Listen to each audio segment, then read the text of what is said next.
Good afternoon all. Today I'll tell you the second 10 interesting facts about the movies about Spider-Man. Maybe some of them will be big news to you. And so, get comfortable, let's go.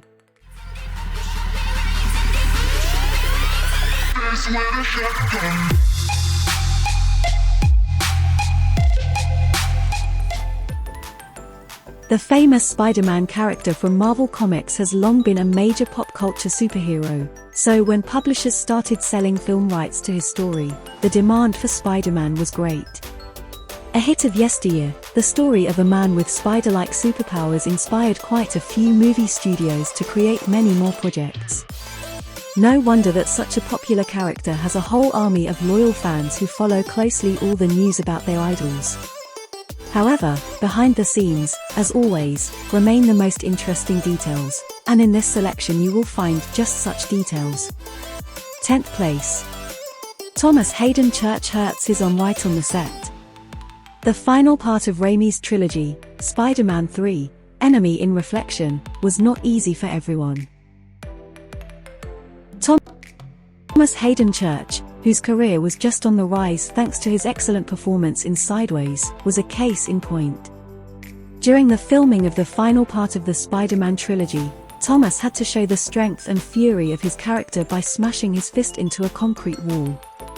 Church was assured that he would be on set with a deliberately cracked set, but the famous actor ended up breaking 3 knuckles. Someone just didn't do their job, and the wall turned out to be hard and strong enough for a serious injury. 9th place. Michael Keaton was very much an influence on the image of the villainous Vulture. Michael Keaton's career has clearly been going through a rebirth lately, and his millions of loyal fans are very excited about the fresh roles of their favorite actor. Previously, he took part in the Batman movies and proved that he looks great in the role of a superhero. However, producers were interested in how Keaton would prove himself as a supervillain, and in Spider-Man: Homecoming, everyone was convinced of the actor's skills once again. Few people know that John Watts worked literally hand in hand with Keaton himself to create the image of the Vulture to make the villain as convincing as possible as a result. 8th place. James Franco didn't seem to enjoy working on the Spider-Man project much.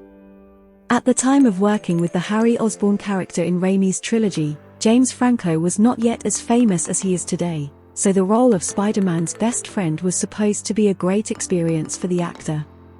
However, in a later interview, Franco told reporters that when he was younger, he did a series of movies that he didn't like at all, and for which he had no particular feelings.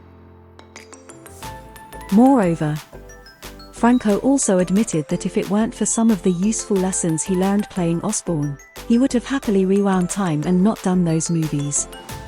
The actor never explicitly said he was referring specifically to Spider-Man, but it was clear to everyone. 7th place. Kevin Feige tried to help on the set of a movie he had nothing to do with. As we've told you before, it's because of Feige's wisdom that Marvel's fictional world has been so much more successful than other cinematic universes. This producer always feels very strongly about the work that Marvel Comics fans will appreciate. He even helped the crew of the film New Spider-Man: High Tension, even though he initially had nothing to do with that project. Feige gave detailed advice and did so completely pro bono. What's more, it wasn't even in his best interest, since Sony Studios, which had its own vision of Spider-Man, was in charge of the filming.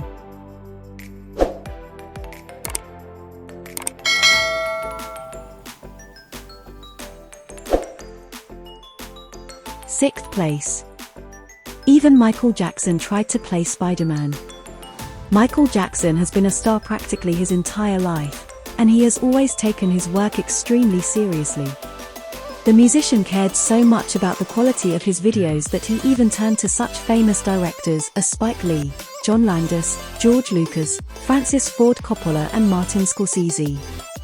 However, even Michael couldn't make all his dreams come true, such as playing in a Spider-Man movie.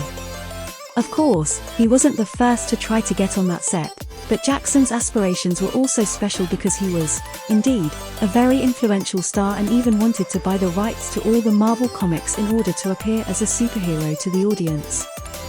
5th place. One of the most moving scenes in the movie was added almost at the last minute. Many fans know that because of the tragedy of September 11, 2001, PR managers had to withdraw the Spider Man commercials because they still included the infamous Twin Towers. However, the terrorist attacks affected this movie in more ways than you might think. Almost at the last minute, a scene was added to the film whose main purpose was to call for all New Yorkers to unite during such a difficult time for the city. Remember that moment when Spider-Man tries to save Mary Jane and a group of schoolchildren in the TV booth? At the most dangerous moment, ordinary townspeople suddenly come to the hero's aid, throwing every available object at the Green Goblin, which saved all the kids and Mary. 4th place. Tom Holland was working undercover. Tom Holland has repeatedly talked about what a huge fan he is of Spider-Man, so it was a great honor and happiness for him to play this character. Holland did everything he could to perform his job in the best possible way. Even as a fairly experienced athlete, Holland began training extremely hard specifically for his dream role, but that's not all. To better enter into the image of an American teenager, this British actor 3 days pretended to be a normal teenager in one of the public schools in the Bronx. This must have helped him cope with his accent. 3rd place. MGM Studios was going to make a Spider-Man movie, too. There can be as many stars in the Hollywood firmament as you want, but if there is no suitable role for them, their fame and charisma are of no use. That's why movie studios spend a lot of energy looking for the most promising projects, sometimes even boldly claiming rights to some characters they don't own. For example, MGM and Columbia Pictures once tried to make Spider-Man and James Bond movies, respectively.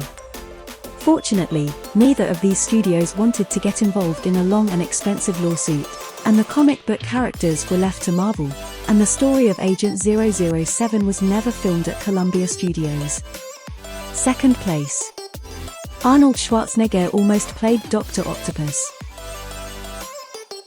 Alfred Molina played the role of Dr. Octopus so brilliantly that many still consider him to be the most prominent villain of all the Spider-Man films.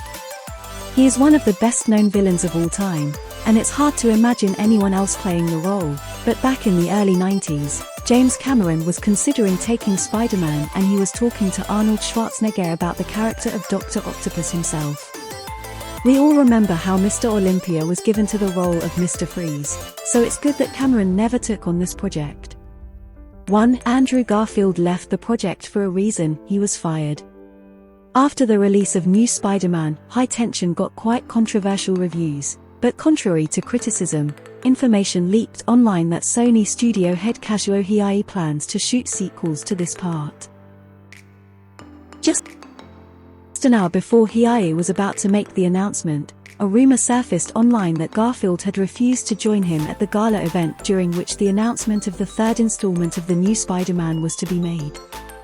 It is said that the head of Sony was very offended by this behavior of the lead performer. All this has come to light from emails that hit the web, although their authenticity is still disputed. When Garfield himself was asked if he was fired, he said, "No, I don't think so. I can only proudly say that I've always been myself and never compromised." And that might have been a difficulty for other people. That's the end of part 2. If you like the video, like it and don't forget to subscribe to the channel. Until more facts. Bye everyone.